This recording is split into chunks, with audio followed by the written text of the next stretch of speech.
माँ मुझे छोड़ के जाती हो अकेला, मैं तेरा गदेला, क्या लाल तुझे प्यारा नहीं।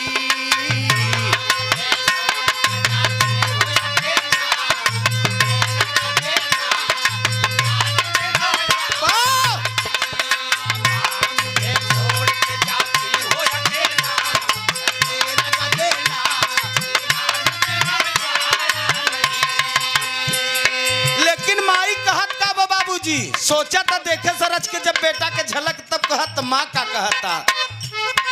माँ ने अपने बच्चों के रो के पुकारे मेरे नैन के तारे कि बेटा मेरा आया